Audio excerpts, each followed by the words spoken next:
Mad Movies 32, septembre 1984. Très drôle, le portfolio faisant office de couverture met à égalité Mad Max, Tarzan, Harrison Ford et une bestiole caoutchouteuse irrésistiblement bis. Le reflet en somme d'un sommaire éclaté, qui poursuit déjà le dossier maquillage spéciaux entamé dans le numéro 30. Au micro d'Yves-Marie Le Bescon, John Caglione revient sur sa jeunesse dans le Linda Blair Fan Club, sur ses débuts dans le Saturday Night Live, puis sur son travail sur Basket Case, Scanners, Le Tueur du Vendredi, Amityville 2 et 3, La Guerre du Feu, Chud, Zelig ou encore Starman, aux côtés de Rick Baker et Stan Winston. Caglione revient également sur une polémique concernant le traitement réservé par l'Académie des Oscars à des artistes comme Rob Bottin ou Ed French.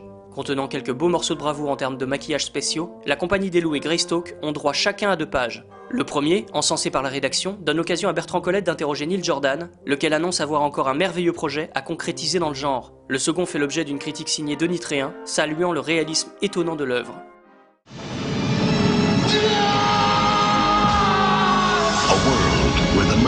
This is genocide, the deliberate and systematic destruction of all life on Arrakis. The man. I will kill him! I will love you forever. And the magical. Father, the sleeper has awakened! Will have their final battle. Long live the fighters!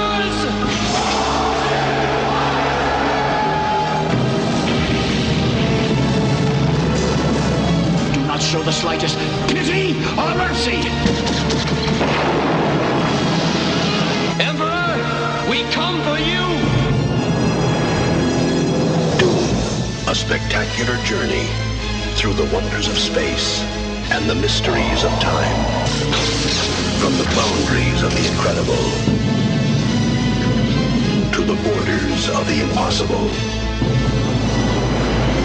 Now, Frank Herbert's widely read, talked about, and cherished masterpiece comes to the screen. Dino De Laurentiis presents Dune, a world beyond your experience, beyond your imagination.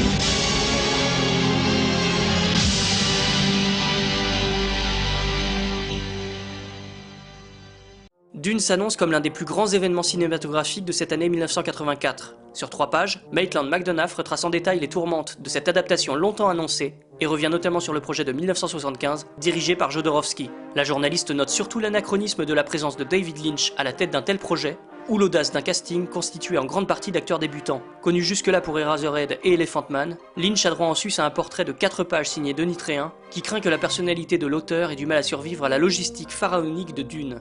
Il ne croit pas si bien dire.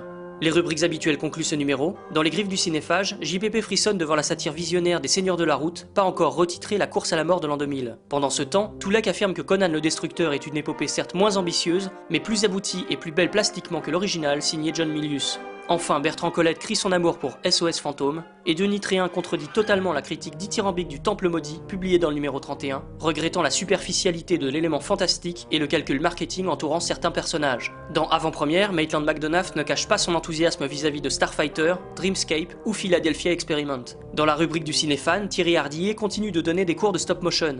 Rayon film décrypté, Jean-Marc Toussaint se déhanche sur The Rocky Horror Picture Show, qu'il met en parallèle avec Phantom of the Paradise. Le même Toussaint revient en détail sur le premier festival du Super 8 organisé par Mad Movies, avec en sélection Portrait d'un cadavre de François Cognard et Halo de Yves-Marie Le Bescon. Dans les notules, on apprend que Evil Dead 2 s'intitulera L'Armée des Ténèbres, que George Romero va réaliser Creepshow 2, que Dino De Laurentiis compte adapter tous les livres du cycle de Dune, que David Lynch travaille sur Blue Velvet, et que David Cronenberg vient de quitter Total Recall pour réaliser Cimetière d'après Stephen King. Enfin, en 3e et 4e de couve, l'affiche italienne de l'au-delà et une photographie de Greystoke.